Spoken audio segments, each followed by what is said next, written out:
That's right. The Cedarbrook champion is probably really good. Huh?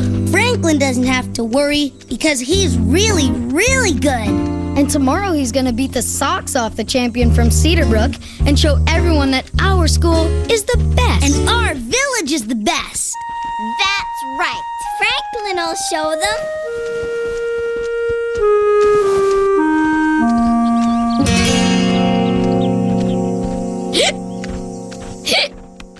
Excuse me.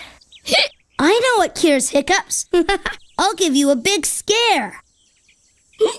Yikes!